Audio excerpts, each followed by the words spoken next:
So we'll discuss about recursive function in C++. A recursive function is a function which calls itself. A recursive function is a function which calls itself. So if the statements within the body of the function call the same function again, such a concept is said to be recursion. Means we know that function have a function body also. So within the function body, if the same function is being called, such a function or such a concept is said to be recursive function, okay, or recursion. Now in recursive functions we have a if statement. In recursive functions we have a if statement. The purpose of if statement here is mainly to force the function to stop. See, there is always an if statement in recursive function to force the function to return without recursive call being executed. Means at one or the other stage it has to come to an end. At one or the other stage it has to come to an end. To make it to an end, what should we do? We should use a if statement. So we'll write a condition there.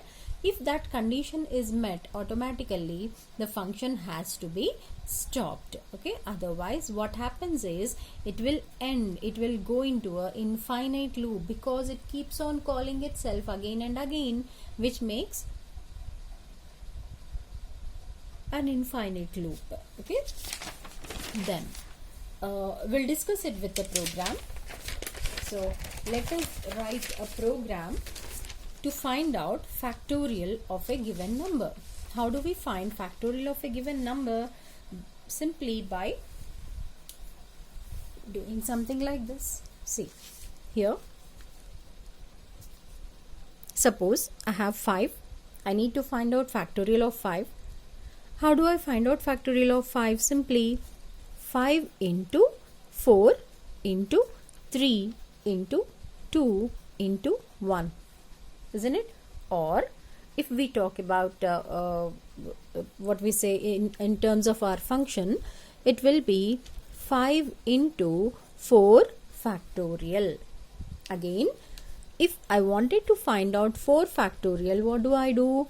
4 into 3 factorial. Again, if I wanted to find 3 factorial, what do? I simply write 3 into 2 factorial. Keeping this as constant. If again I wanted to find 2 factorial, what do? 2 into 1 factorial. And finally, what is 1 factorial? Obviously 1. So once it reaches 1, I have to stop my calculation, isn't it? So the same concept is written in the program as well. We'll go line by line. Here we have taken int a.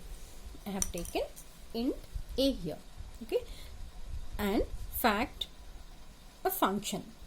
A is nothing but a is a value which I have to find out factorial of, a number which I need to find out the factorial, okay. So here printf, enter a number, scanf percentile d ampersand a.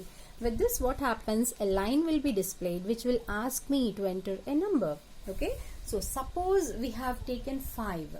Suppose we have taken 5. So what is the value of a? A value is equal to 5 according to our example, right? Then what did we take here? Printf factorial of percentile d is percentile d. Now first percentile d is for a, second percentile d is for a function's value, okay. Now what is the value of a? A value is 5. And what did I do here? I made a function call here. What is the function name? Fact. What is the argument I have taken? A. A value is 5. So fact of 5. Because I made a function call here, what happens here? The control will move from here to function definition. Now check with the function definition. Where is the function definition? It is here. The function definition is here. Right? Now what is happening here? See, n is a argument we have taken for this function definition. Here factorial is a local variable. Factorial is a local variable. Then I have taken a if statement. What is it doing? It is checking if the value of n becomes 1 at any point of time, it has to return 1 and stop. Otherwise, it has to keep on doing this activity. What is that one? Factorial is equal to n into fact of n minus 1. Okay. So, here, now, in the initial stage, what is the value of n? What is the value of n here? N value is 5. The value of n here is 5. So, it will check here if n double equal to 1. What is it doing here? It is checking whether the value of n is equal to 1. Is it equal to 1? No, it is equal to 5. So, it comes to the else part, and factorial is equal to n into fact of n minus 1. So, we'll write the same here.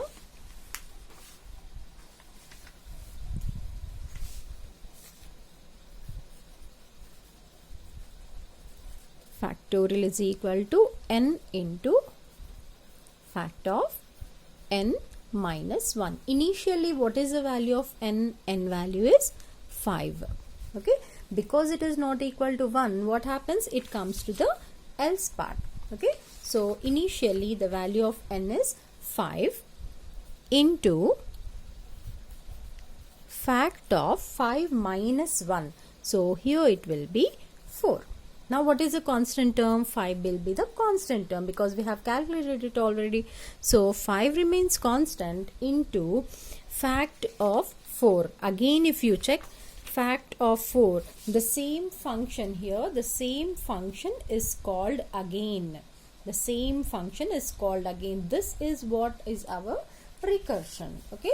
So, here 4 is n now. So, again function call will be done. Is the value of n equal to 1? No, it is 4. So, what happens again? So, fact of factorial is equal to n into what? Fact of n minus 1, that is 3. Again, these are the constant terms. So, again they will be here, and fact of 3. Fact of 3, nothing but again we made a function call here. So, fact of 3 is not equal to 1. So, what happens again? N into fact of n minus 1. So, n into fact of n minus 1. What is that one?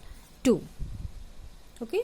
Then, again these 3 being constant, what happens? 5 into 4 into 3 into this we have to do. So, 2 is not equal to 1, n is not equal to 1. So, what happens here? Fact of n into fact of n minus 1. Now, observe here n, fact of n value is what? N value is 1 here. So, because n value is 1 here, what should it do? It has to return 1. It should not go here, but it has to return 1, isn't it? So, what happens? It simply returns 1 here. Means,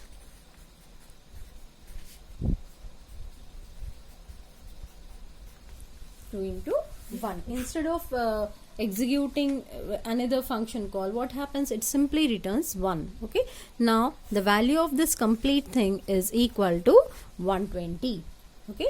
That means the value of factorial is equal to 120. So, observe here the value of factorial has become 120. Next statement is return factorial. Okay, return factorial means it has to return something. Even if you observe here, fact of 1, isn't it? So, once the value is 1, what should happen? Once n value is 1, it should return 1. To whom it should return? To the function who called. Who called it? This function called it. So, it has returned here.